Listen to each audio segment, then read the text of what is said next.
Olá, esse é o podcast Filosofia Pop. Eu sou Murilo Ferraz e aqui comigo está o Marcos Carvalho Lopes.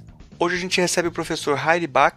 Ele tem graduação e mestrado em Filosofia pela UNB e é doutor em Filosofia pela Universidade do Estado do Rio de Janeiro. Ele é professor efetivo na UNB e membro do GT de Hermenêutica na Ampof.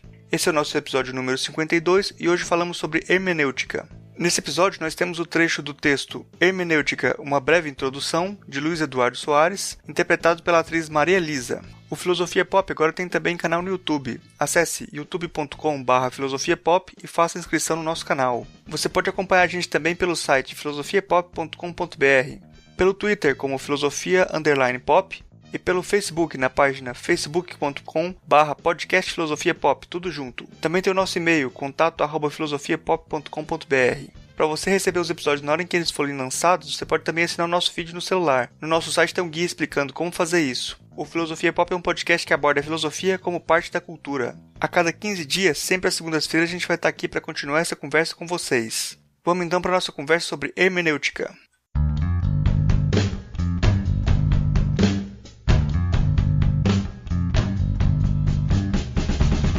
Hoje a gente recebe, direto de Brasília, o professor Heidi Bach. Ele tem graduação e mestrado em Filosofia pela UNB, é doutor em Filosofia pela UERJ e é professor efetivo na UNB e membro do GT de Hermenêutica da Ampof. Gostaria de pedir para o professor Heidi para ele se apresentar aí para o pessoal, para quem não conhece ainda, ou falar quem é você, o que você trabalha. Bom, meu nome é Heidi Bach, como vocês disseram, eu tenho a formação toda em Filosofia, eu estudei primeiro na UNB, depois eu fui para a UERJ, a coitada da UERJ, né, que hoje está passando por uma situação bem difícil. E lá eu fiz doutorado, estudei com o professor Marco Casanova, um tradutor bem conhecido de Heidegger e de filósofos relacionados à hermenêutica e fenomenologia. Portanto, claro, né, a minha maior área de interesse assim, é a hermenêutica e atualmente eu estou bastante interessado em filosofia prática, em particular interessado em pensar a educação no sentido mais abrangente possível, né? O tema formação fez parte da minha tese de doutorado na UERJ e é um tema que me interessa muitíssimo, né? Eu acho assim, eu tenho estudado algumas coisas ultimamente e creio que a filosofia da educação tem sido pensada e tem sido, acho, negligenciada em alguns aspectos e que eu gostaria de rever e de, enfim, travar alguns debates com algumas pessoas. É por aí. A nossa conversa de hoje é sobre hermenêutica. E eu começo perguntando para o professor Heidi, o que é hermenêutica? É uma perguntinha bem fácil. Bem fácil, né? Pois o que é hermenêutica? Assim, eu poderia, né, dar uma resposta protocolar e usar aquela estrutura básica da definição, né, em que você dá um gênero, depois uma diferença específica e assim você define o conceito, né? Então, assim como biologia, a ciência da vida, a hermenêutica seria não ciência, mas uma investigação da interpretação, ou seja, um conhecimento que tem por objeto alguma coisa específica, né? Essa coisa específica que seria objeto da hermenêutica seria a interpretação. Mas essa resposta, ela certamente é bastante insuficiente, porque ela deixa para trás toda a história da hermenêutica que é absolutamente importante para entender o que de fato aconteceu com a hermenêutica e, portanto, passou a definir o que seja hermenêutica, em particular a partir do século XX. Eu gosto nas minhas aulas, por exemplo, né, de pensar a hermenêutica a partir da figura daquele deus da mitologia grega, o Hermes, né, ao qual a palavra hermenêutica está vinculada de alguma maneira.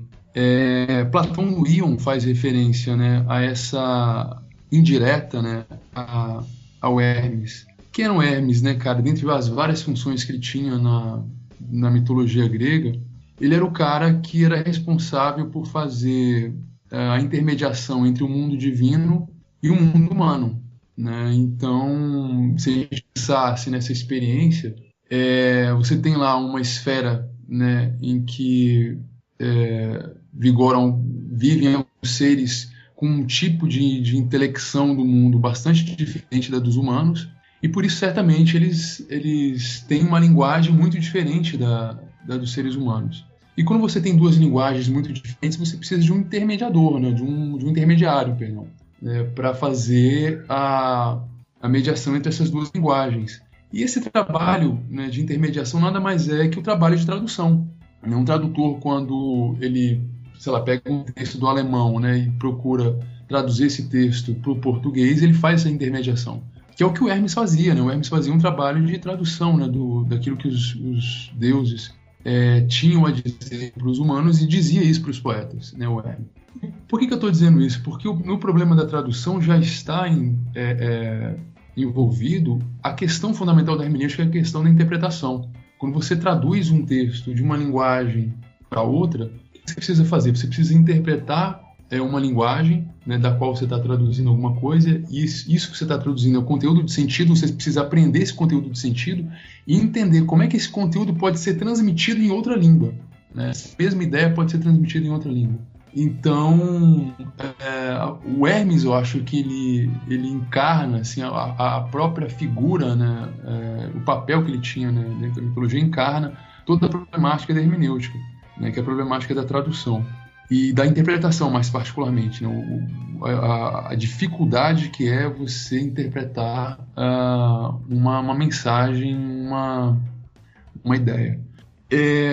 A hermenêutica, assim, ela começa a se constituir como, digamos, um conhecimento mais sistemático com Agostinho, né? Agostinho escreve uma obra chamada Doutrina Cristã, que é uma obra de hermenêutica, né? Onde ele vai procurar ensinar as pessoas como estabelecer alguns métodos, né, de como interpretar a Bíblia.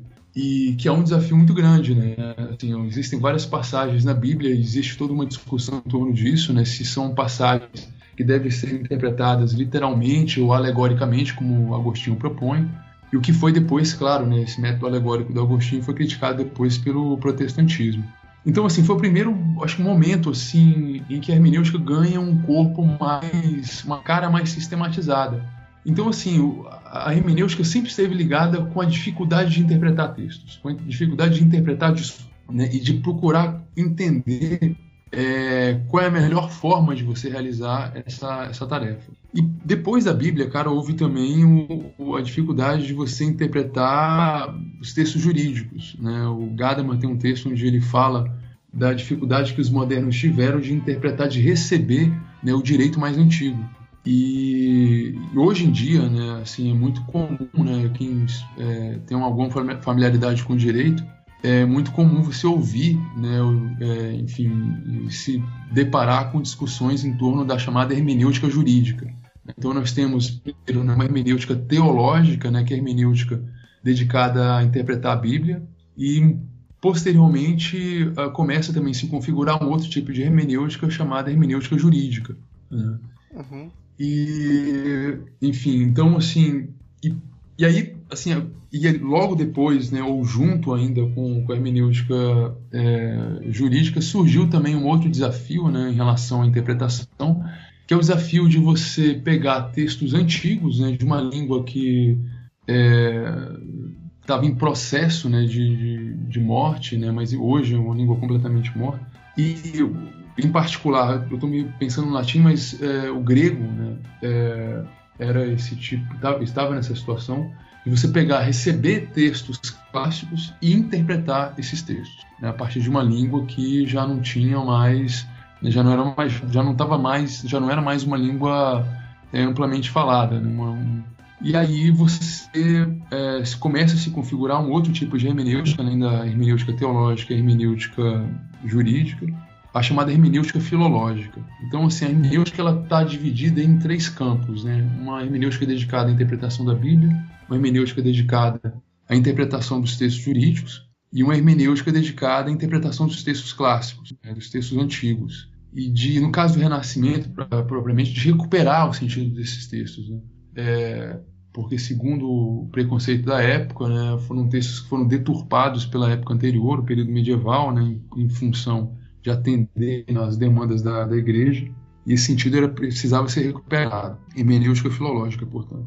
E aí, posteriormente, surgiu um cara muito importante para a história da hermenêutica, que tem um nome super fácil de pronunciar, né, o Friedrich Schleiermacher, em sala de aula é muito engraçado, assim, porque eu costumo dizer que quem conseguir pronunciar esse nome com perfeição até o final do semestre está aprovado na disciplina.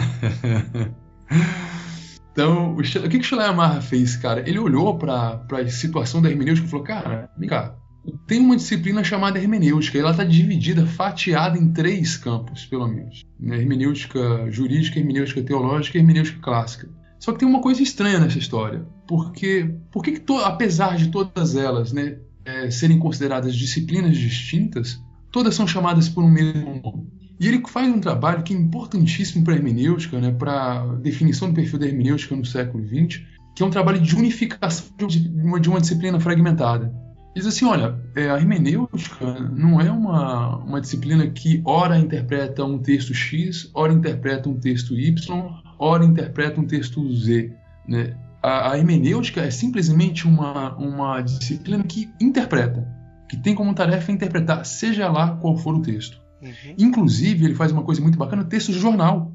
Quando você está lendo um texto de jornal, um texto de revista, um folhetim, você está interpretando também, você está realizando um trabalho de interpretação. Então, assim, a hermenêutica ela entra em atividade toda vez que você se depara com um discurso e precisa decifrar o modo como certas ideias são encadeadas por uma determinada pessoa. E não só isso, ele diz, isso não vale não só para textos escritos, como até então era entendido, né? A hermenêutica era basicamente um trabalho de interpretar textos registrados no papel. Isso acontece também, esse trabalho de decifração de sentido de discursos, quando você está conversando com alguém. Então ele faz uma coisa muito legal assim, pela hermenêutica, que é começar a ampliar o escopo da hermenêutica e principalmente unificar uma disciplina muito fragmentada. E ele praticamente assim, desenhou, né, o rosto da hermenêutica que viria depois no século XX, né, com Heidegger e com Gadamer. Então, assim, logo depois do Schleiermacher, o Dilthey, o que ele fez? Ele entrou numa discussão com as ciências naturais, que as ciências humanas elas estavam assim, numa situação de buscar, né, elas estavam surgindo no século XIX, estavam numa situação de buscar adquirir um status de cientificidade, né, de serem consideradas ciências. E nesse desespero elas começaram a importar os métodos das ciências naturais e aplicar esses métodos às coisas humanas. E o Dilthey falou assim, olha cara, tem uma coisa errada aí, porque os métodos aplicados, né, nas ciências naturais, eles são adequados para as coisas naturais, não para as coisas humanas. Então é necessário pensar um método que seja adequado para a coisa específica que são estudadas nas ciências humanas, que é o ser humano. E ele começa a perguntar, cara, que método é esse? Né? E ele olha para o Schleiermacher e fala, olha ali, ele me deu a resposta. O método das ciências humanas é hermenêutica. Por quê? Porque qual é o trabalho fundamental das ciências humanas se não interpretar? Né? De que vive as ciências humanas se não da interpretação, da herança, da herança de certos textos, da interpretação desses textos, de legar esses textos de uma outra maneira para a geração seguinte. Né? Isso é feito na história, isso é feito na religião, isso é feito no direito, isso é feito em todo quanto é ciência, em qualquer ciência humana, sociologia, depois antropologia. Então, um grande trabalho assim, pelo qual essas ciências se desenvolvem é o trabalho de interpretação. E esse é o método, segundo o Dilthey, das ciências humanas. O Heidegger leu muito o Dilthey. E com a ajuda do Dilthey, que tinha uma sensibilidade histórica muito grande, né? Ele trabalhava muito com a ideia de história, né? O Heidegger começou a entender uma coisa, começou a entender que a nossa compreensão é estruturada previamente por certos preconceitos. Ele começa a trabalhar em cima dessa história da estrutura prévia da compreensão, etc., e abre espaço para que Gadamer entenda, né, que o problema da interpretação, o problema da compreensão, não é uma questão de método, como pensava o Dilthey. Né? O Heidegger coloca a compreensão e a interpretação como modos de ser, ou seja, nós somos aquilo que nós somos, né? O modo como nós somos, como nos comportamos e nos orientamos no mundo, tem como, digamos, um motorzinho, né? um elemento motriz, a interpretação. A gente lida com o mundo, primeiramente, interpretando e compreendendo o mundo. É um modo de ser a compreensão, e não exatamente o método, como pensava o Dilthey e também o Schleiermacher. Não é mais uma técnica que você aplica, um conjunto de técnicas que você aplica no sentido de tentar eliminar a dificuldade de interpretar um texto difícil. Né? E o Gadamer olha e fala, cara, isso aí, é isso aí mesmo. A hermenêutica, a compreensão não pode ser entendida como um método. né? Ela é muito mais um modo de ser, e foi a partir daí que ele começou a construir alguma coisa chamada hermenêutica filosófica. Ou seja, a hermenêutica saiu de uma técnica com o Schleiermacher e com Dilthey, né, com um método de interpretação de textos difíceis, e passou a ser uma questão filosófica. E aí tem toda uma discussão do Gadamer com Habermas, né, em torno da suposta universalidade da compreensão, que foi instaurada por Heidegger. Né? A compreensão é um fenômeno universal, é uma atividade que toma o ser humano universalmente. Tudo que o ser humano faz, em qualquer experiência que ele empreenda na sua existência, é uma experiência de compreensão e de interpretação. Enfim, então assim, a hermenêutica ela começa a surgir como uma disciplina técnica, como uma técnica de interpretação de textos, e termina basicamente sua história como um problema universal, ou seja, como um problema filosófico, né? Uhum. E é mais ou menos isso, então, o que eu teria a dizer para tentar mostrar não só o que é hermenêutica, mas como é que ela se desenvolveu, como é que ela se constituiu como filosofia ao longo da história. Né? A resposta do Heiner pegou e detonou um monte das perguntas que eu ia fazer, mas isso é pior para ele. Não, mas a gente pode especificar algumas questões. Eu estou dando um apanhado geral. Calma, deixa eu falar porque é pior para você. Quando a gente pega toda essa história da hermenêutica e desenvolve, a gente vai ver também a história do Ocidente sendo contada, né? Colocando Hermes no centro, né? Uhum. E você vai apontar justamente para essa ideia de que a gente tem que reconhecer nossos conceitos prévios, nossos preconceitos como parte do trabalho hermenêutico. Eu agora estou trabalhando muito com filosofia africana e o pessoal adora colocar Exu no lugar de Hermes, sabe? Olha só. E aí que tá. Muitos vão apontar para esse trabalho da hermenêutica intercultural. Como é que você vê isso? Como é que você já viu esse tipo de trabalho? Como é que você considera esse tipo de trabalho? Pois é, uma coisa assim, eu não conheço isso, assim, eu não sei, mas eu acho interessante a ideia, né? A hermenêutica, cara, de certa maneira, assim, o trabalho que ela realiza é um trabalho de interculturalidade. Por que eu digo isso, cara? Se a gente interpretar assim, diferentes culturas como relações em que uma cultura precisa se dirigir a um outro, né? Nessa relação, né, de eu que estou numa cultura A, tendo de me dirigir a um outro que se encontra numa cultura B, esse esforço de compreender o que outro e não eu, né, penso, é um esforço hermenêutico, assim, e está dentro do registro da hermenêutica filosófica. O Gadamer fala muito isso nos textos dele de hermenêutica, né? Que tem um componente ético por detrás que eu acho que pode, inclusive, te interessar, né? Porque eu acho que nessas questões relacionadas à interculturalidade, enfim, que discutem, né, o pensamento africano. Eu vi o podcast com o An, né, com Flor, e de vocês. Eu acho que a hermenêutica está dialogando com essas coisas também, né? Assim, então interpretar significa deixar que o outro diga ou que o outro apareça como outro e não como alguém que na verdade é aquilo que você quer que ele seja, né? Aquilo que você vê nele.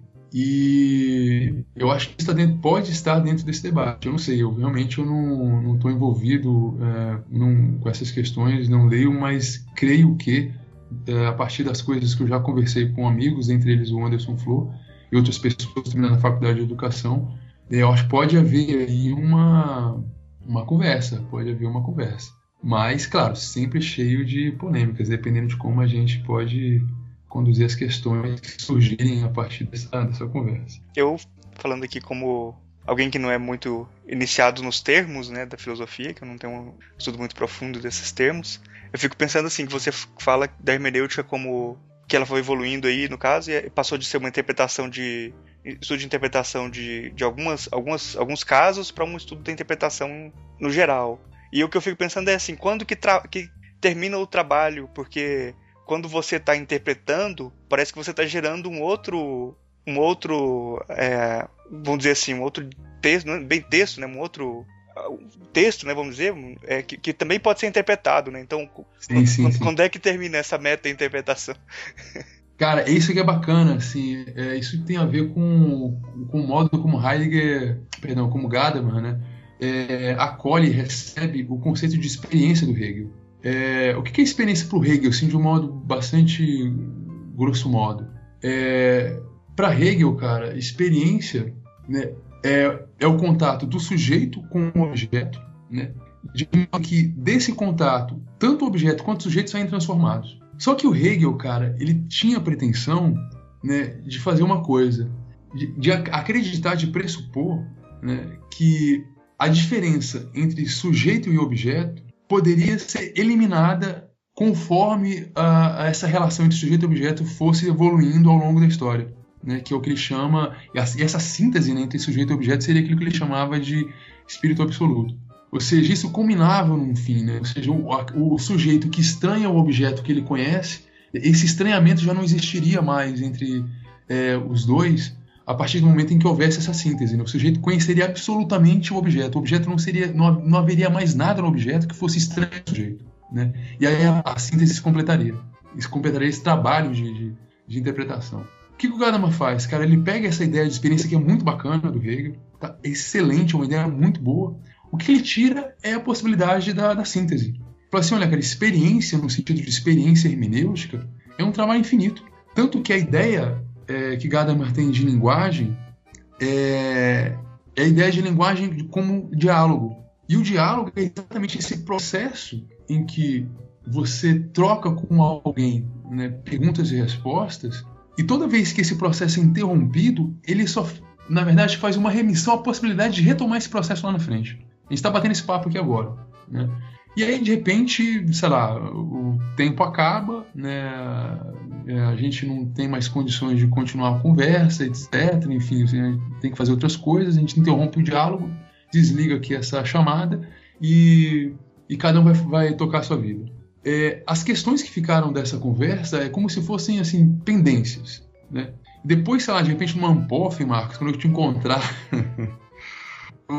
que a gente se lembrar dessa entrevista, a gente pode se lembrar de novo de questões que surgiram aqui e de coisas que cada um de nós pensou nesse período, nesse tempo intermédio, né? E retomar de novo esse diálogo, num outro patamar, num outro nível. Ou seja, não há fim para essa experiência, não há fim para a experiência da interpretação. Para Gadamer, a experiência é eminentemente negativa. Né? Negativa porque ela não tem fim, ela está sempre em processo e não termina nunca, ela é completamente permanente, né? E isso eu acho é uma coisa admirável que eu gosto bastante da hermenêutica. Eu gosto bastante da hermenêutica. Essa constante abertura, né? Ou seja, o sujeito que realmente é experiente, para Gadamer, ele diz isso em Verdade Método, é aquele sujeito que é capaz de estar constantemente aberto para o novo, para a possibilidade de se defrontar com alguma coisa que ele não conhece, alguma coisa que ele ainda pode estranhar. Então vai por aí, assim, então não termina. Desse lado da abertura tudo é lindo, né? Mas aí, como é que você pega e fecha a ideia de universal, né? Porque a hermenêutica não abre mão dessa ideia de universalização, não é? Sim. Então, como é que a gente garante a perspectiva de uma interpretação que pretende ser universal, né? Isso acaba sendo um grande problema aí, porque você tem uma interpretação que não termina, mas mesmo assim ela pretende, né? Ela pretende ter alcançado um nível que garante esse tipo de universalidade, né? Eu acho até curioso, assim, é como se depois o pessoal pega o absoluto do Hegel e joga fora. Depois de Nietzsche você vai ter um monte de gente que não sabe terminar os livros, né? Então, muitos prometem segundos volumes, terceiros volumes e não conseguem terminar o jogo. Mas esse é o ponto aí que eu queria que você comentasse sobre como fica a questão do universal para a hermenêutica. Tá. Olha, Marcos, eu não acho, cara, que precisa de fazer distinções aqui, né? Eu não acho que essa proposta da hermenêutica ou essa pretensão da hermenêutica de se considerar como uma experiência completamente aberta seja contradita pela ideia de universalidade da experiência da compreensão. Por quê? O que o Gadamer quer dizer com universalidade da linguagem? Ele está querendo dizer o seguinte, olha, uma frase famosa de Verdade Método, uma sentença que deu o que falar, né, numa discussão com Habermas, sintetiza essa ideia. O Gadamer diz o seguinte, o ser que pode ser compreendido é a linguagem, ele diz. E com essa sentença, com essa tese, ele sintetiza a universalidade da linguagem. O que ele quer dizer com isso, cara? A linguagem tem uma força especulativa, graças à qual tudo aquilo que é, ou seja, tudo aquilo que se manifesta de alguma maneira para mim, precisa se manifestar dentro daquilo que eu entendo por linguagem, tá? E por isso a linguagem é universal, ou seja, não há nada fora da linguagem. Tudo encontra de alguma maneira, tem que encontrar de alguma maneira uma expressão dentro da linguagem para aí sim você falar que você pode estar fazendo uma experiência de compreender isso com que você está se deparando, tá? A universalidade, ela significa abrangência, né? Ou seja, a experiência com a linguagem, ela é absolutamente abrangente. Isso não significa que ela não precise ser aberta, entende? Ou seja, não há nada que eu não faça no meu contato com o mundo que não passe pela mediação da linguagem. Por que eu falo de força especulativa quando eu falo de linguagem, né? É importante a gente trabalhar com a palavra speculum aí, né? Com a palavra especulativo aí. Ou seja, a linguagem tem o poder de refletir tudo aquilo que é. Tá? E eu acho que eu já cutuco um pouco o Hort, que eu sei que é um cara que você gosta. Embora o Hort gostasse muito do Gadamer, eu gostasse muito da hermenêutica, e terminasse a filosofia como espelho da natureza, apresentando a hermenêutica como uma alternativa à epistemologia, né? Mas assim, a força especulativa da linguagem está justamente nisso, assim, a capacidade da linguagem de refletir tudo aquilo que pode ser de alguma maneira, para a minha compreensão, tá? Para a minha capacidade de compreender o mundo. E sinceramente, assim, eu não vejo por que você acha que a universalidade possa comprometer a ideia de abertura, a pretensão da espécie hermenêutica de ser constantemente aberta. Eu não vejo como duas ideias dicotômicas, né? Eu posso muito bem falar de uma experiência abrangente, mas que está constantemente em processo de renovação. E é simplesmente isso, ou seja, as duas ideias são compatíveis, não acho que são logicamente incoerentes. Mas você quer... Tem uma réplica? Uma réplica aí, Marcos? Não, eu acho interessante, sim, porque a gente tem essa compreensão da linguagem em comum, que a necessidade de tomar a identificação entre ser e linguagem, né? Ser, tipo, o que pode ser dito é linguagem. Isso daí o Hort abraçou com toda força, né? Uhum. Só que esse é o ponto que você colocou, o ponto de diferença.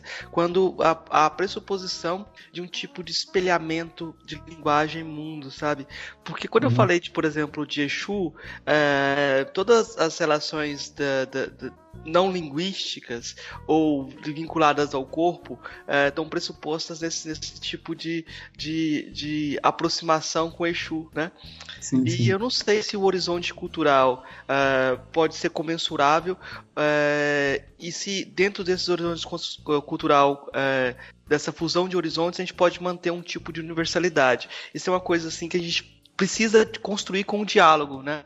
Mas o diálogo não pode ser pressuposto, né? Então, a questão é até que ponto nós situamos nossa conversa, porque a conversação do Ocidente excluiu muita gente, né? E eu acho que aí a hermenêutica tem que fazer muitos filósofos africanos acham a hermenêutica a chave para pensar a própria filosofia africana, mas para fazer isso tem que desconstruir certas pretensões do discurso ocidental. Esse foi o meu comentário, esse foi só um comentário, a gente não tem questão não, porque assim a gente está fazendo hermenêutica.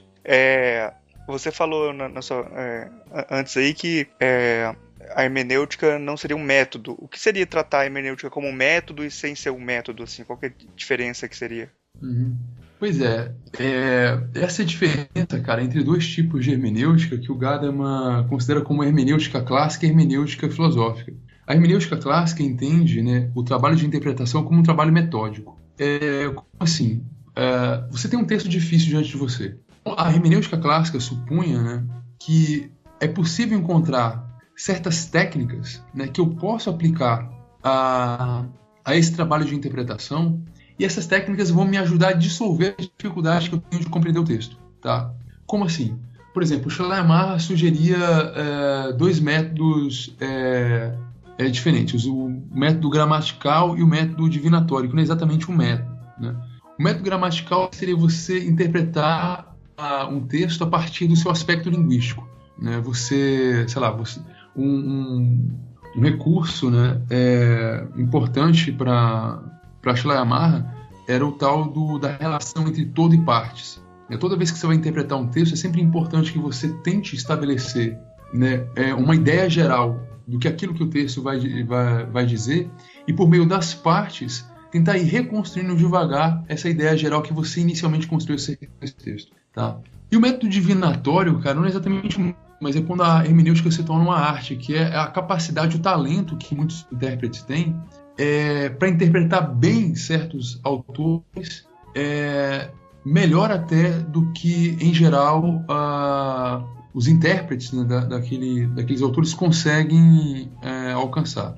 Então, assim, pensava-se que era possível estabelecer técnicas para poder dissolver essa dificuldade de interpretar o texto. Com o Heidegger, cara, quando ele começa a entender a compreensão e a interpretação como modos de ser, ou seja, nós somos compreensão, nós somos interpretação, o Gadamer entendeu que a compreensão e a interpretação não poderia ser mais compreendido como técnica, né? É alguma coisa que nós, simplesmente por existirmos, já somos isso, né? Já somos interpretação, já somos compreensão. Nós existimos compreendendo, nós existimos interpretando, né?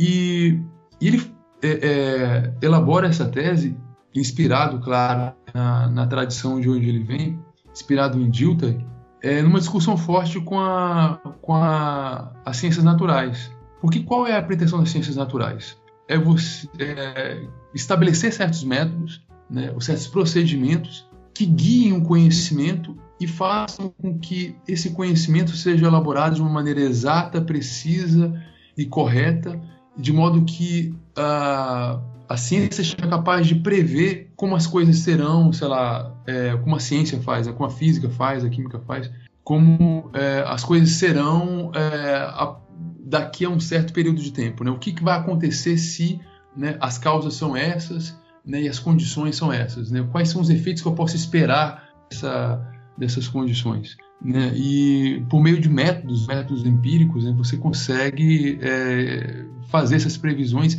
e dar ao seu conhecimento, né, uma certa exatidão. Com a compreensão, segundo Gadamer, cara, isso não é possível.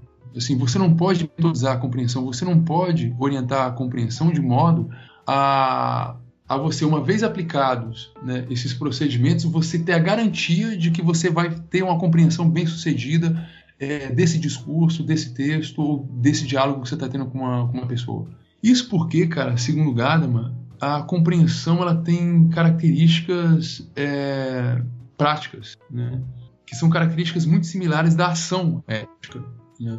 A compreensão ela sempre só se resolve caso a caso. Ou seja, eu só posso saber, né, como compreender determinado discurso se eu, naquele momento e em determinadas circunstâncias, lidar com o discurso e enfrentar o discurso na sua dificuldade, né? Então, assim, não há regras, não há receita de bolo para você interpretar textos, né?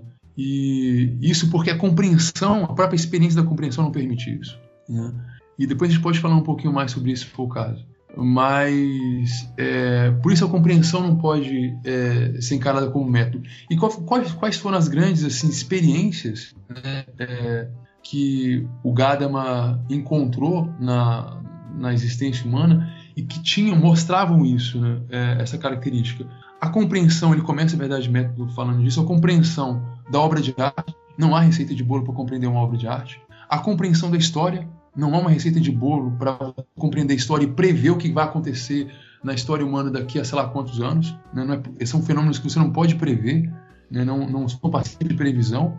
E a própria linguagem também, né? Não pode ser metodizada, né? Não há métodos para aprender uma linguagem, né? Tanto que cada criança, né, quando começa a falar, ela começa a falar do seu jeito, né? Ela aprende por si mesma a falar, né? Então, linguagem, história e arte, né, são as três grandes experiências que contrariam a pretensão do método das ciências naturais de controlar tudo, no sentido de tentar prever tudo aquilo que ela se sente capaz de controlar. Agora o pessoal da semântica formal ficou totalmente arrepiado. Totalmente. A hermenêutica é completamente antiformal. Pois é. Eu vou te fazer uma pergunta que eu acho que ajuda o nosso diálogo todo pra gente aumentar a compreensão. O que significa falar em fusão de horizontes para hermenêutica? Então, cara, fusão de horizontes, assim, primeiro o importante para responder essa questão é entender o que significa horizonte, né? É uma ideia muito bacana, eu acho. Foi um conceito que veio da fenomenologia. E horizonte nada mais é, cara, do que, digamos, aquela área, né, limítrofe, que desenha o campo de visão até onde você consegue enxergar. Pensa, por exemplo, numa experiência qualquer, né? Você está aqui, sei lá, você está num campo aberto, né? E você olha ao seu redor, tem sempre um limite até onde você consegue enxergar, né? Para além do qual, né, a tua visão não alcança mais. E esse limite, essa área, né, até onde você consegue enxergar, é o que Gadamer chama de horizonte. Isso vale, claro, não só para a experiência. Eu estou fazendo uma analogia com a experiência sensível, né, com a visão, né, propriamente, mas o horizonte é um conceito que procura designar esse limite da compreensão de uma pessoa. Tem coisas que eu sou capaz de compreender e tem outras coisas que eu não sou capaz de compreender, que estão fora do meu horizonte de compreensão. E o horizonte tem por propósito, né, apontar para esse aspecto, né? A compreensão, né, é limitada. Ela tem uma área específica, né, até onde ela consegue ir. E a fusão de horizontes, cara, é aquilo que acontece toda vez que eu me proponho interpretar alguém diferente de mim. Por exemplo, agora, a gente está conversando aqui, né? E nessa conversa, o que está ocorrendo agora é uma fusão de horizontes. O Marcos, né, tem um horizonte de compreensão, né, a partir do qual ele enxerga o mundo, tá? Assim, com as referências que ele tem, com todo o histórico de vida que ele tem. Você, Murilo, né, tem outro horizonte a partir do qual, né, e dentro do qual você se orienta no mundo, e eu tenho meu horizonte, né, um horizonte limítrofe, um horizonte limitado, a partir do qual eu me movimento no mundo. E nessa nossa conversa, né, os nossos horizontes se fundem, né, e eles começam a entrar numa relação de intermediação de um com o outro, né, que é esse diálogo que a gente está travando aqui agora, né, com as nossas diferenças e os nossos pontos em comum. Isso acontece quando a gente, como eu disse agora, né, usando esse exemplo, né, quando você conversa com alguém, e isso acontece também quando você interpreta um texto, né? O autor do texto que vem da tradição, ele vem, né, dentro de um horizonte delimitado, ou seja, com uma visão de mundo delimitada, com a qual o seu horizonte de mundo se funde, né, com o qual o seu horizonte de mundo se funde, e aí se dá a interpretação. E a tradição toda é assim, a transmissão, né, daquilo que uma geração pensa, né, para aquilo que a geração que vem a seguir, né, pode pensar, se dá por meio dessas fusões de horizontes. Então, por isso que eu acho, Marcos, que esse debate intercultural, assim, não vejo como a hermenêutica como contrariando ou contradizendo a ideia de interculturalidade. O Gadamer mesmo, inclusive, diferentemente do Heidegger, era um cara que dialogava com muita gente, assim, com todo mundo, né? Um cara muito aberto, assim, ao diálogo. Eu acho que esse espírito do Gadamer, eu acho que reflete na pessoa do Gadamer o próprio espírito da hermenêutica, né? Eu concordo totalmente. Acho que a hermenêutica tem toda essa pegada intercultural. Mas uma coisa que me preocupa praticamente, na prática aqui já, né, é quando a gente pressupõe a fusão de horizontes e pressupõe o diálogo e, na verdade, tem um debate, né? Então, isso pode acontecer e isso talvez seja um grande problema, assim, quando você está deixando o outro falar ou quando você está pressupondo. Esse é um problema, assim, na prática, quando você lida com culturas diferentes. Sem dúvida, sem dúvida. E por isso que a hermenêutica, cara, acabou se propondo, se apresentando como filosofia prática, porque dentro da discussão da compreensão dessa fusão de horizontes há um problema ético gravíssimo, né? E tanto é que, né, em várias passagens o Gadamer fala dessa coisa da necessidade de se abrir para o ponto de vista do outro, de deixar o ponto de vista do outro valer na sua objetividade, ele diz, né? Cara, para fazer isso é preciso um esforço ético e não cognitivo muito grande, né? Então, assim, me interessa a hermenêutica, um dos meus interesses pela hermenêutica é exatamente esse. A hermenêutica não é um tipo de investigação meramente teórica, como muitas filosofias, né? Você sabe muito bem do que eu estou falando, né? Pretendem ser, né? Tipo filosofia da linguagem, filosofia da ciência, né?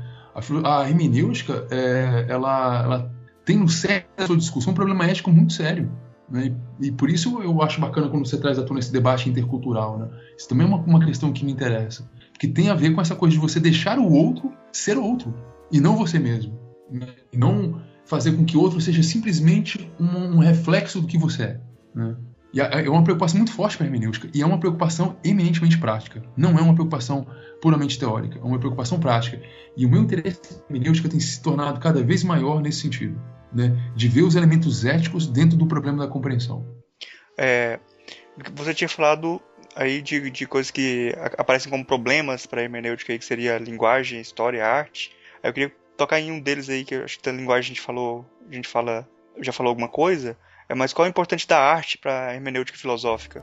Então, cara, a arte, a grande importância da arte para a hermenêutica filosófica, primeiramente, né, aparece porque a arte é uma dessas experiências que não podem ser metodizadas. Não há receita de bolo para interpretar uma obra de arte. E eu acho que a grande contribuição, né, que o Gadamer consegue colher dessa tentativa de entrar dentro da experiência da obra de arte é o conceito de jogo, né, que é um conceito que eu gosto bastante, né, na hermenêutica, né, e que, segundo ele, né, compõe ou constitui a estrutura mesmo da experiência com uma obra de arte. E quando ele fala de obra de arte, aí, ele tem alguns exemplos específicos da arte, né, em vista, em particular o teatro, tá? E também, o que eu me lembro agora dos exemplos que ele cita, a música. E por que o jogo, cara, é importante para Gadamer nessa tentativa, né, de lidar com essa difícil experiência que é a experiência de você entender uma obra de arte? Ao contrário, aliás, do Heidegger, que é um cara super conservador, né? O Heidegger tem um texto dele onde ele fala super mal da obra de arte moderna. O Gadamer, pelo contrário, é um cara... Assim, o Heidegger escreveu isso em 1900 e início do século 1920, 20 alguma coisa, eu acho, né? Não, 20 alguma coisa, perdão, 30, 40, já era 40, década de 40.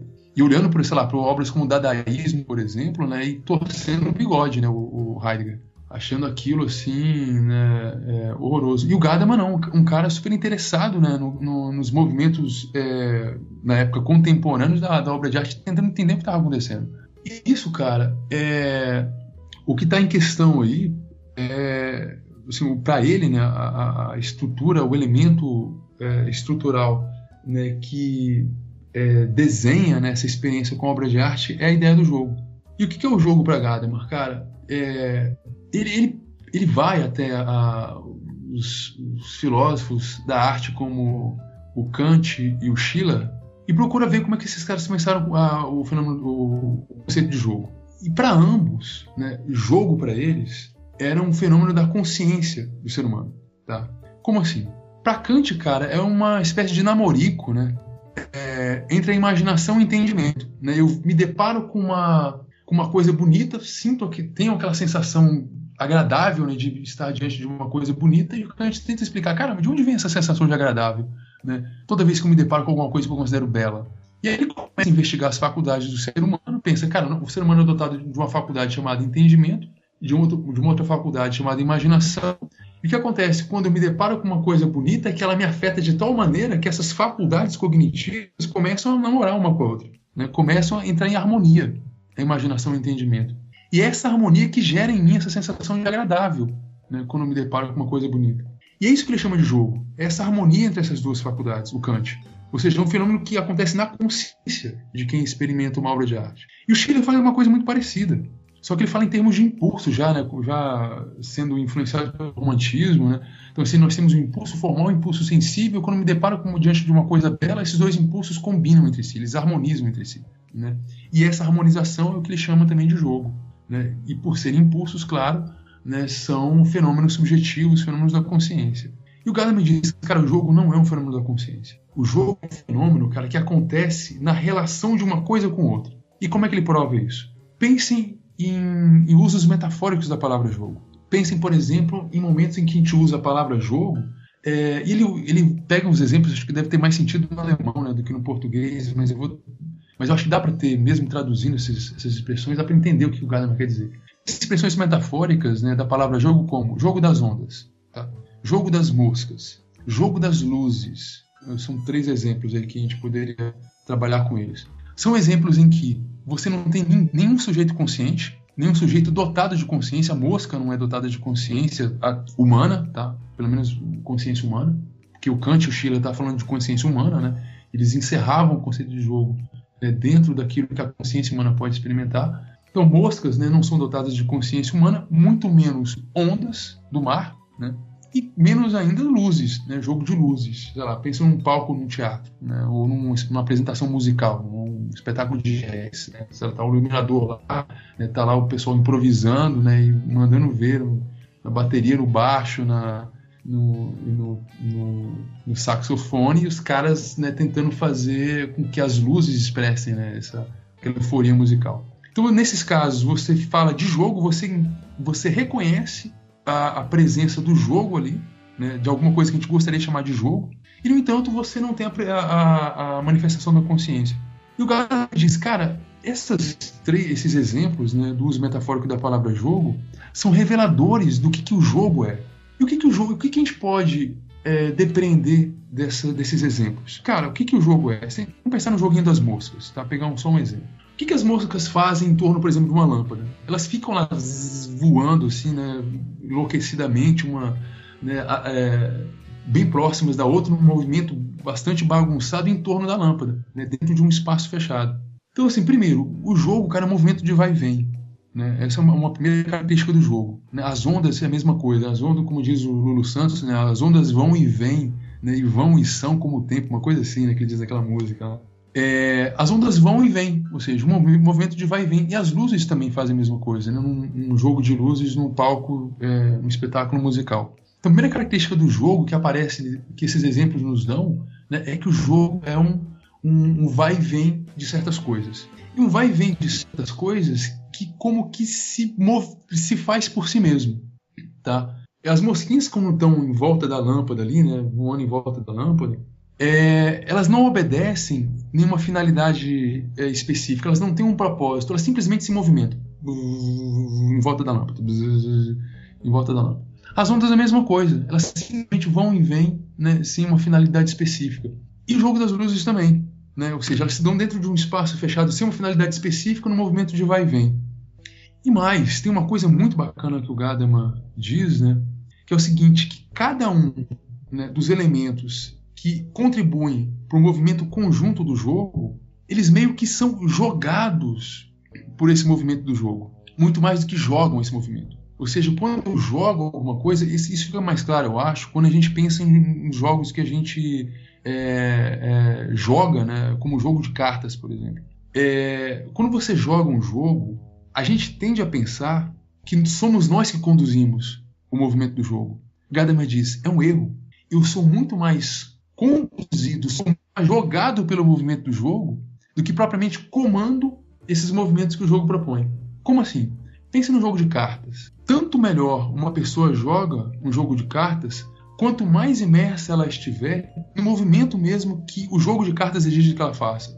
Ela está com as cartas na mão. Uma pessoa que joga bem o jogo de cartas, ela mal pensa naquilo que ela faz. O jogo exige dela que ela empreenda cada um daqueles lances. E quanto mais ela consegue fazer isso, melhor ela joga. Um jogador de futebol, por exemplo, quando joga bem futebol, né? Ele é um cara... Por que a gente admira, por exemplo, um craque de futebol? Porque é aquele cara que, quando joga, como os comentaristas dizem, parece fácil jogar futebol. Ou seja, ele se deixa levar pelo movimento que o jogo pede que ele faça no jogo. E quando você pergunta pra ele, cara, como é que você fez aquilo? Ele diz, não sei. Eu já vi o Neymar falando isso. Como é que você fez aquilo? Eu não sei. Surgiu. Veio. Ou seja, não parece que veio dele. Parece que o jogo exigiu que ele fizesse aquele movimento e ele correspondeu. E por isso ele é um craque. Por isso ele joga bem. Ou seja, ele, Gadamer diz, jogar é um ser jogado. Eu sou jogado pelo jogo, muito mais do que o jogo. Eu não estou no comando do jogo, eu sou comandado pelo movimento do jogo. E quanto mais imerso eu me encontro no jogo, mais bem eu jogo o jogo. Eu acho que qualquer pessoa que realmente jogou algum jogo sabe do que eu estou falando. Assim, quanto mais bem uma pessoa joga, mais imersa ela se encontra no movimento do jogo e menos sob o comando do jogo ela se encontra. Eu acho muito bacana essa ideia. E o Gadamer acha que isso acontece... Esse tipo de movimento é um movimento que acontece numa obra de arte. No teatro, cara, quanto mais você... Ou no cinema, se vocês quiserem... Eu gosto muito do exemplo do cinema. Uma pessoa o crítico de cinema, por exemplo, né, que olha o cinema, que procura se distanciar do cinema, não experimenta o filme verdadeiramente. Por que a sala é fechada? Por que a sala é escura? Né? Por que perturba tanto quando uma pessoa usa um celular do seu lado? Porque ela te tira daquele movimento. E quanto mais você experimenta o filme, mais você imerge no filme. E mais você se deixa levar. E por isso é gostoso jogar. E por isso é gostoso ir para um teatro. Por isso é gostoso ir a uma sessão de cinema. Porque são momentos em que você se deixa levar por um movimento que não é você que está no comando. Entende? E isso para ele assim, revela algo revelador na experiência da obra de arte, em particular no teatro e na música. A música é a mesma coisa. Quanto mais bem eu ouço uma música, mais eu me deixo levar pelo movimento que a música gera, né, por meio dos tons e da melodia e do ritmo da música. Né? Enfim, e por aí. Por isso a arte pro Gadamer é importante, porque esse elemento jogo, né, que aparece na obra de arte vai ser fundamental para tanto ele pensar a história como também a linguagem. Né? E a ideia do jogo é estrutural naquilo que ele entende por compreensão. A compreensão é ela própria um movimento de jogo. Né? É isso. Eu acho interessante essa sua compreensão da hermenêutica como filosofia prática, né? O Hort mesmo, quando ele coloca a hermenêutica lá no final de Filosofia e Espelho da Natureza, ele parece estar colocando a hermenêutica como uma alternativa à epistemologia, e logo ele muda de ideia. Ele fala assim: se eu colocar a hermenêutica aqui, eu vou continuar mantendo a máquina epistemológica funcionando, enquanto eu quero desfazê-la. Né? Sim. Então, existem interpretações que colocam a hermenêutica como uma teoria do conhecimento.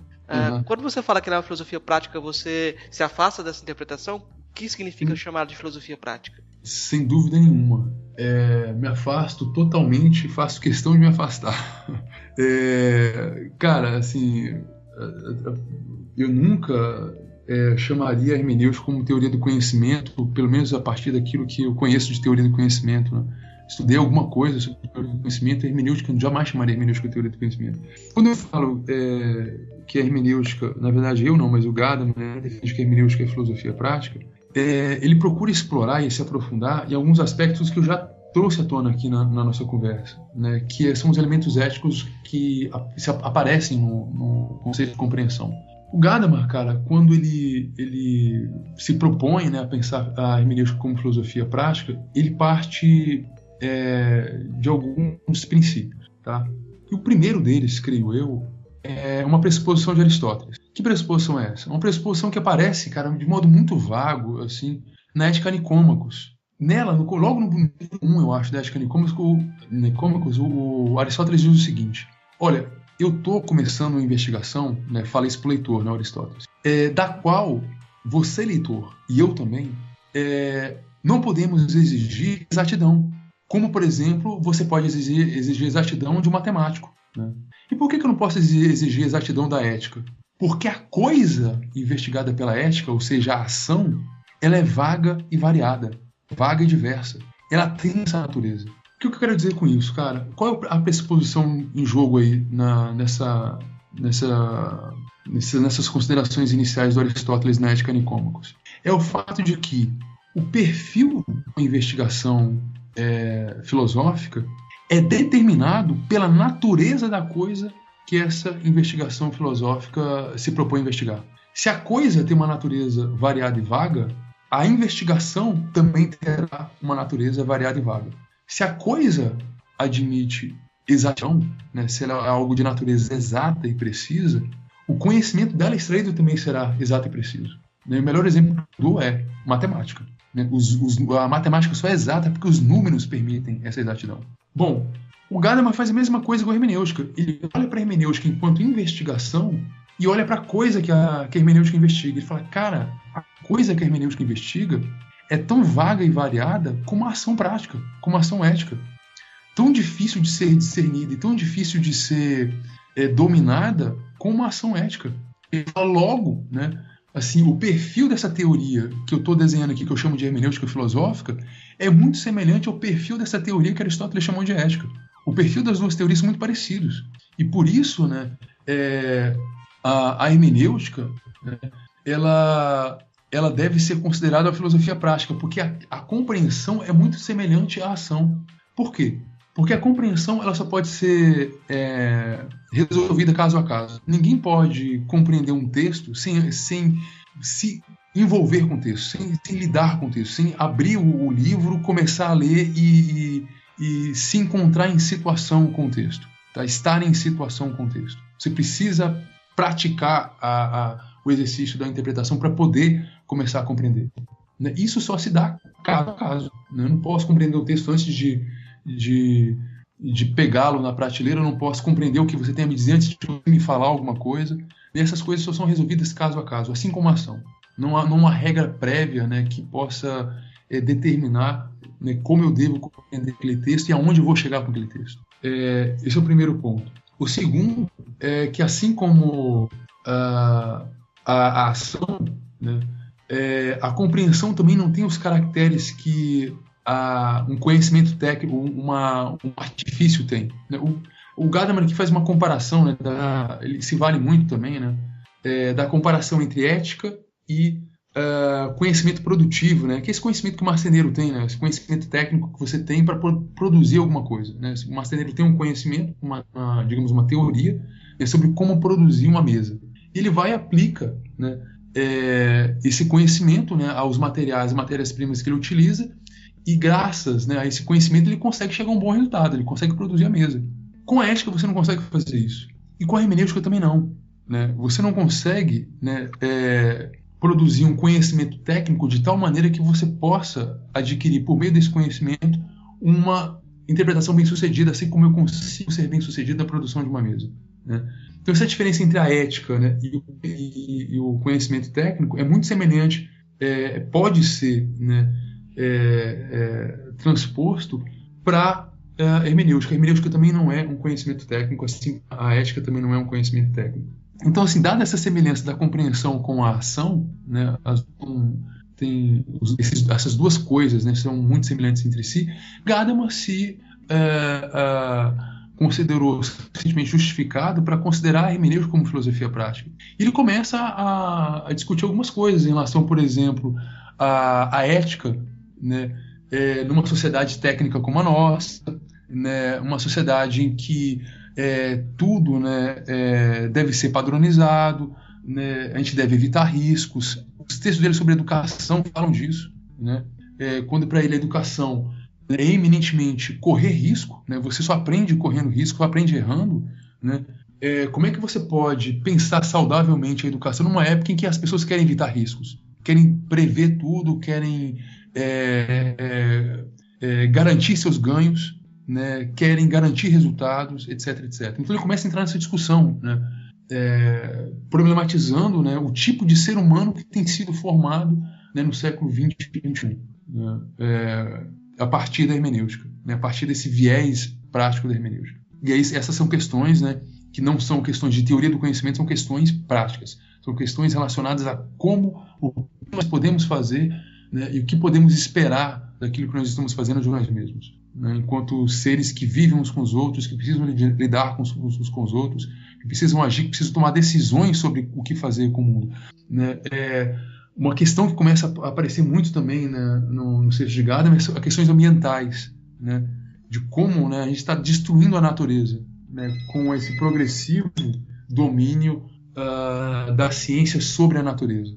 Né, e que tipo de fim a gente vai dar nisso? Né, é uma questão prática, não é uma questão de teoria do conhecimento. Enfim, então ele começa a se enveredar para essas questões, né? Começa inspirado pela ética de Aristóteles, começa a se enveredar para essas questões.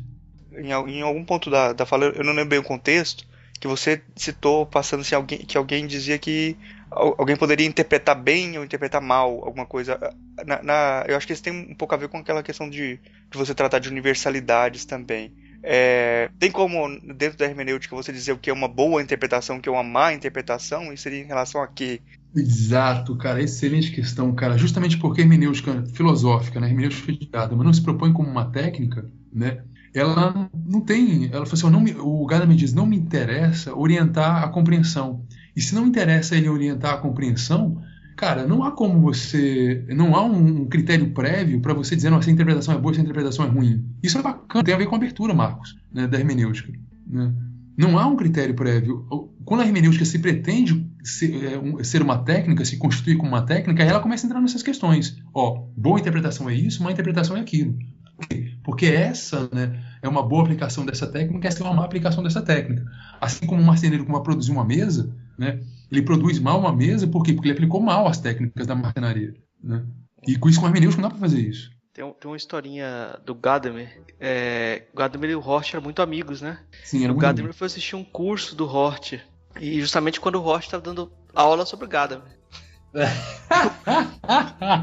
Eita, aí o Gadamer no pulo, né? Aí o Hort foi explicando o que o Gadamer queria dizer, né? E o Gadamer no final da aula, naquele inglês que não era inglês, tipo, era melhor que o meu, mas era um inglês meio fraco. Aquele inglês germânico, né? Ele, não é isso, Hort, não é isso, Hort. Não é isso que eu quis dizer. Mas o Hort falou assim, mas é isso que você devia ter dito. Pois é, o Hort teve uma atitude, creio, super hermenêutica, e o Gadamer também, cara. Veja bem, o fato de não haver, né, um critério para que decida o que é uma boa, o que é uma má interpretação, não significa que, por exemplo, o Gadamer, diante do Hort, não possa dizer, olha, cara, discordo da sua interpretação de mim mesmo. Assim, uma vez que você produz um texto, esse texto está no mundo, né, e você também se torna o intérprete dele. É uma tese, inclusive, que eu defendo. Eu tô nem falando mais de Gadamer agora. Sou eu, Heidi Bach, que estou defendendo esse ponto de vista. Defendo isso na minha tese. Porque, assim, eu critico o Gadamer, né, e me defendo muito dessas críticas que se faz, né? Você deve estar muito acostumado a ouvir essas coisas, né? Eu participei do GT de hermenêutica, né? Vocês citaram aí no começo me apresentando. E lá eu sofri pra caramba, porque as pessoas... você interpretou mal o Gadamer, né? Porque faltou ler tal e tal coisa. Faltou ler tal e tal outra coisa. Assim, num debate, né, sobre como interpretar um texto, embora não haja esses critérios, né, isso não quer dizer que a interpretação pode ser qualquer coisa. O que pode ser decidido sobre como interpretar o texto é o debate que vai decidir. E, de novo, abertura, diálogo, né? Não há critérios prévios? Então é o tal Deus dará? Não. Assim, o debate vai decidir isso, né? A posição de argumentos pode decidir isso. Voltando ao exemplo do Gadamer e do Hort, né? O Gadamer então se contradisse ao dizer que o Hort interpretou mal ele próprio, o Gadamer? Não acho. Assim, a partir do momento em que o Gadamer escreve um texto, o Gadamer também é um intérprete desse texto. Ele também tem o direito de dizer, olha, cara, esse texto diz isso, não aquilo. Por que não? Né? E o Hort, muito bem, muito inteligentemente, como ele era muito inteligente. Se tem alguém na filosofia, entre aspas, analítica, não sei nem se o Hort é um filósofo analítico, né, que vale a pena ler, para mim é o Hort, sabe? Assim, um cara fantástico, eu acho. E o Hort, assim, ele tem toda a razão de dizer, olha, tudo bem, você não discorda de mim, mas eu acho que você deveria ter dito isso, né, com um espírito muito hermenêutico. Né? E eu acho que nenhum nem outro estava errado. Né? Nem Gadamer nem Hort estavam errados em se posicionar dessa maneira em relação ao texto do Gadamer. Embora o Gadamer fosse o autor do texto. Mas ser o autor do texto não significa que ele seja dono do texto. O que ele tem é uma prerrogativa em relação à interpretação de sentido daquele texto. Ele se torna mais um autor daquele texto. Assim como Wittgenstein foi autor de suas próprias obras. Né? Ele olhou para o Tractatus e falou, cara, eu não reconheço aquele autor daquela obra. Né? Assim, ele falando dele mesmo. Né? Eu discordo de mim mesmo, claro. Isso pode ser possível. Bom, tem uma outra pergunta que eu estava pensando aqui também, nesse sentido da aproximação cultural e traduções e interpretações. Eu acho que tem um exemplo que ilustra um pouco dos problemas que acontecem isso, que é, por exemplo, aqui em Goiás, principalmente, isso é muito comum. A gente tem a Avenida Anhanguera, as coisas da Anhanguera, que Anhanguera é uma palavra indígena que é traduzida pro português como diabo velho, sendo que esse conceito de diabo não seria a mesma coisa de que o índio queria dizer, né? Ou o Exu, por exemplo, traduzido como um demônio. Perfeito. Aí eu acho que tem algumas coisas assim que, sei lá, não tem como você falar que interpretar bem ou interpretar mal, mas dá pra reconhecer que pelo menos é um problema ali, né? Tem toda a razão, cara. Excelente colocação, assim. E aí tem um problema ético, né? De fato, assim, você não tem um critério, né, assim, rígido e rigoroso para definir o que é uma boa e o que é uma má interpretação. Excelente. Mas o Gadamer diz isso. Ele fala assim, cara, agora isso não significa que toda interpretação é possível, né? Assim, existe alguma coisa, né, que está ali, né, me chamando, né, através do texto. Então, assim, eu não posso, por exemplo, ler um texto do Marcos, né, cara, e, sei lá, o Marcos, sei lá, escreve um artigo contra o imperialismo na África. Né? E aí eu pego o texto e falo, não, quer saber de uma coisa? Não existe critérios para uma boa ou má interpretação, e eu vou achar que o Marcos defendeu sim, na verdade, o contrário do que ele defendeu. Né? Que, na verdade, está defendendo o imperialismo sobre a África. Pô, não dá para fazer isso, entende? Há limites para isso. Agora, apesar de haver esses limites, eles são turvos, né? Assim, é difícil de você definir quais são esses limites exatamente. E exemplos muito claros como esse que você colocou são exemplos em que o Gadamer, aí aparece o componente ético da hermenêutica, né? Em que o Gadamer claramente diria, eu falei assim, olha, esse é um exemplo clássico em que o outro é atropelado completamente, né? Que é uma questão que preocupa o Marcos, né? Que é a questão da colonização da cultura alheia, né? De você passar por cima, né, do outro, né, enquanto o outro, e simplesmente enxertar os seus conceitos no modo como ele vê o mundo, né? Interpretar Exu como diabo, né? Eu estava outro dia ouvindo um programa boníssimo, cara, de uma rádio aqui do Distrito Federal, a Cultura FM, chama Barracão. E é um programa de 2 horas dedicado só a culturas tradicionais. E a última, né, o último programa foi a cultura africana. Né? Então, música africana o tempo inteiro, eles falando né, da religião africana, né, enfim, dos orixás. Excelente, assim, muito bom. E você falando de Exu, pensei nisso, assim, pô, né, eu lembrei disso, eu estava ouvindo, pô, as pessoas chamam o Exu de diabo, né? Que absurdo, né, cara? Que absurdo. É um exemplo ético, né? Do componente ético da hermenêutica em que o outro é atropelado, né, pelo processo colonizador de compreensão da cultura dele. Isso é uma questão prática, não é uma questão de teoria do conhecimento. Eu acho que o problema da hermenêutica é esse, deixar a gente vai... é infindável. Mas aí, quando eu vi o Heine falando, me veio nos exemplos que ele deu de atropelar, eu falei que o limite da interpretação está no trânsito. Se você não tiver uma boa hermenêutica nas placas, você vai ter um problema sério. Tem limites muito práticos, né? Exatamente. E o componente é o quê? A ação ética, né, cara? É ação ética. Assim, a compreensão está carregada de ação ética, totalmente. Comprometimento ético, né? No ato de compreender é enorme, enorme. Uhum. Podemos ir lá para as 3 perguntinhas? Vamos. É que a gente está com a proposta aqui de sempre fazer as 3 perguntas para os mesmos... As 3 mesmas perguntas para todos os convidados aqui. Pra depois a gente fazer um compilado quando tiver juntado algumas já. A primeira pergunta é: o que é filosofia? Bom, filosofia para mim é eminentemente uma atitude perante o mundo. Assim, é um modo de vida. Filosofia não é uma profissão. Filosofia, se for encarada como profissão, como dizia o Schopenhauer, como um ganha-pão, né, isso implica a destruição total da filosofia. Filosofia é uma atitude perante o mundo, é uma escolha de vida. É o modo como você vai conduzir a sua existência. Uhum.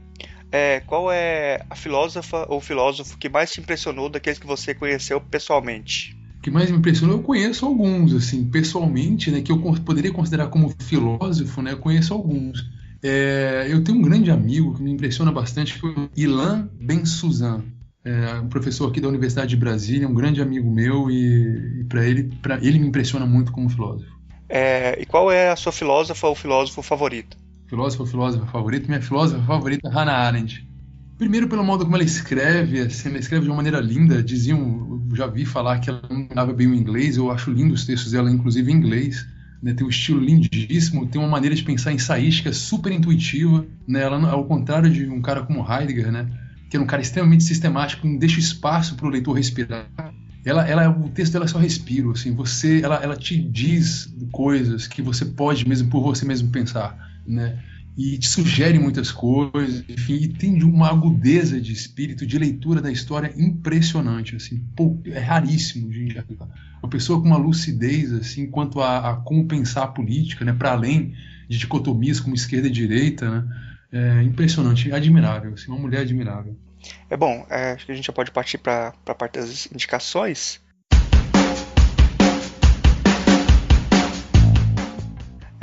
Heidi, trouxe alguma coisa para indicar para os nossos ouvintes? Sobre hermenêutica? Pode ser sobre hermenêutica, pode ser outros assuntos também, pode ser filmes, pode ser livros, o que você quiser indicar. Uhum. Olha, aí vocês me pegaram um pouco de surpresa, assim. Em termos de livros, cara, o que eu indicaria, assim, sobre hermenêutica para ler é Verdade e Método, assim, não tem outra Não tem outra saída, né? Agora, filmes, eu acho que qualquer filme assim, tem sempre em questão, né, um problema hermenêutico.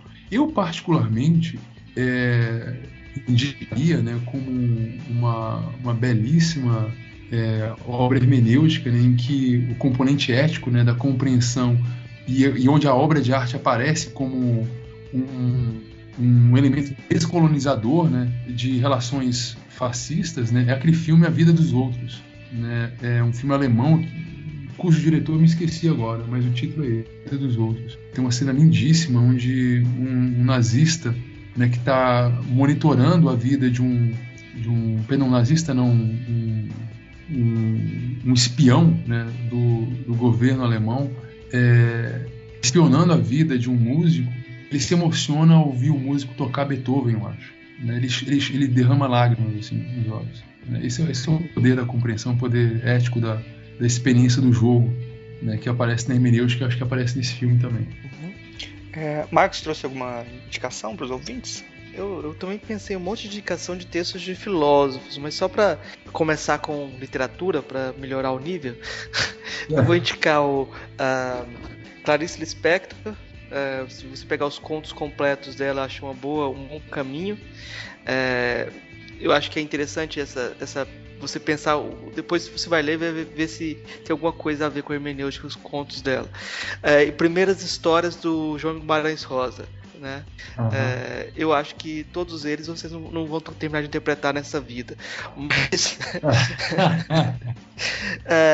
então o livro já mais aproximando da filosofia, tem um livro chamado Quem Sou Eu, Quem Tu És, que é um livro do Gadamer também, interpretando poemas, né, do Celan, não é? Sim. Então, também que é bem interessante. Eu li 2 livrinhos sobre hermenêutica que eu gostei muito na época. Para mim foi muito interessante. Aqui, do Arnildo Stein. Aproximações sobre hermenêutica e racionalidade e existência. Foi realmente minha primeira aproximação sobre hermenêutica de uma forma mais consistente. Aí eu vou indicar, já que eu falei tanto, um textinho do Hort chamado Richard Hort, A Utopia de Gadamer. Está saiu na Folha de São Paulo. É um texto breve também. E foi isso as indicações por hoje. Beleza. Certo, obrigado. A gente está chegando no final do programa aqui. Queria agradecer muito ao professor Heide e pedir abrir espaço aqui para você fazer suas considerações finais, aí, divulgar alguma coisa que você queira divulgar. Enfim, um espaço livre aí para você. Fica à vontade. Tá. Bom, obrigado a vocês pelo convite. Assim, foi um prazer enorme bater esse papo aí com vocês. Eu não tenho nenhuma, por enquanto, né, nada a divulgar, assim, a propagandear, né? Só gostaria realmente de agradecer a vocês pela oportunidade de estar aqui falando, poder trocar um pouco de ideias, né, sobre temas que sempre me inspiram, né, e me animam bastante, assim, enquanto alguém que gosta de pensar e debater certas questões. Tem mais uma indicação que eu queria dar, mas agora eu tenho que encontrar aqui rapidinho o encontro. Um conto que eu fiz que eu vou indicar também. Conto sobre concurso público. Depois eu coloco o link para vocês, tá? Eu acho que é uma indicação interessante também. Eu acho que eu sei qual que é isso aí. Então, é um conto interessante também. Então tá. Terminamos as indicações agora. Fechamos. Uhum. Bom, agradecer muito ao professor Heide por participar aqui com a gente. Foi muito, muito bom o papo. Acho que deu para sacar bastante o que é hermenêutica, que eu acho que é uma daquelas palavrinhas difíceis, né, da filosofia, né, que a primeira vez que você lê isso aí, você não tem a menor ideia do que seja, quem é de fora, né. Só agradecer muito mesmo e contar com você aí para talvez próximas edições aí, né. Muito obrigado aí pela sua presença. Eu agradeço, podem contar comigo. Obrigado. Valeu, cara. Um abraço. Abração. Trecho do texto Hermenêutica. Uma breve introdução. De Luiz Eduardo Soares. Publicado no livro O Rigor da Indisciplina. Resumindo, ainda que não haja uma visão científica do mundo, está envolvido na prática da ciência e impregnado em seu discurso um mundo. Não na forma de uma visão, mas enquanto condições da possibilidade da perspectiva própria com que cada ciência recorta a matéria para produzir fenômenos, isto é, objetos dotados de inteligibilidade. Se isso acontece nas chamadas ciências da natureza, apesar de todo o seu esforço em expurgar interveniências externas à observação, com mais razão ocorre nas ciências ditas humanas, em que sujeitos e objetos se confundem mais facilmente ainda. Que não dizer, então, da experiência cotidiana do homem comum? Estamos mergulhados no mundo histórico de cultura e tradições, numa floresta de símbolos, e só pensamos, nos comunicamos, compreendemos ou agimos significativamente a partir desse quadro de referência, tão onipresente, ainda quando o transformamos. Sempre que se trata de sentido, de linguagem, estamos condenados às limitações impostas pelo horizonte que resulta da proteção da nossa pré-compreensão, determinada pelas tradições com as quais não cessamos de dialogar. A este diálogo, autores contemporâneos, como Gadamer, têm chamado hermenêutica, ou interpretação. Nele, repõem-se tradições apropriadas a partir da nossa imersão no mundo, muito específico, que circunscreve nossa possibilidade de atribuição de sentido. Por isso, essa apropriação ou tradução consiste antes em redefinição que em reiteração do que já é dado. Daí, se entende o caráter essencialmente aberto da ideia de horizonte, que indica, portanto, além de limite, disponibilidade criativa, ou seja, receptividade para acolher outras tradições, outras culturas. Esta a origem da célebre metáfora, fusão de horizontes. É preciso acentuar um ponto muito importante. Esse diálogo que todos travamos com as tradições que nos constituem está presente com projeção, eventualmente criativa, de pré-compreensões, em todas as nossas práticas significativas. De onde se conclui que as práticas a que atribuímos ou de que derivamos sentido são sempre mediadas pela arte da interpretação ou pela hermenêutica. E mais, a mediação interpretativa que nos liga ao mundo, tornando-o significativo e valorizando-o, não nos entroniza na posição superior, ativa e onisciente de sujeitos frente ao objeto externos e passivos. Ao contrário, Gadamer demonstra, seguindo a linhagem hegeliana, apesar de suas raízes heideggerianas, o caráter dialético do circuito estabelecido pela mediação hermenêutica. Sujeito e objeto se pertencem mutuamente, na medida em que pertencem a um campo significativo comum, o qual, ao compreendê-los, os toma mutualmente inteligíveis e os define reciprocamente pelo próprio jogo de suas inter-relações. A interpretação mobiliza com frequência 4 componentes fundamentais. 1. As pressuposições que conformam e projetam o mundo, que representa para nós o horizonte, limite e estrutura plástica de acolhida. 2. A tradição ou configuração histórico-cultural, objeto da interpretação, que participa do diálogo resistindo às projeções do sujeito. Essa resistência é determinada por sua densidade significativa e imanente, sua identidade ontológica imperscrutável, mas que funciona como opacidade reguladora da compreensão, responsável, afinal de contas, pelo fato de que a prática hermenêutica terá de realizar mais que um exercício narcísico ou autoprojetivo. 3. Instrumentos metodológicos ou científicos, quando ultrapassamos a órbita da hermenêutica ordinária. 4. A imaginação produtiva, sem a qual a projeção de pressuposições resultaria inevitavelmente em simples reiteração. O aporte da ciência para a hermenêutica não passa de um apoio lateral, justamente porque interpretar não é uma ação especializada de um investigador treinado, mas o modo mesmo de ser o ser que nós somos. Seres humanos, produtores, captadores de significação, realizadores, detectadores de valor, criaturas de linguagem. É este o sentido da radicação ontológica da hermenêutica, de que nos falam Heidegger e Gadamer. Hermeneutas todos somos. Mas filosoficamente, cumpre à hermenêutica explorar a estrutura essencial do ato de interpretar, refletir sobre as condições de possibilidades, seus limites e as extraordinárias implicações derivadas da compreensão dessa estrutura e desse processo.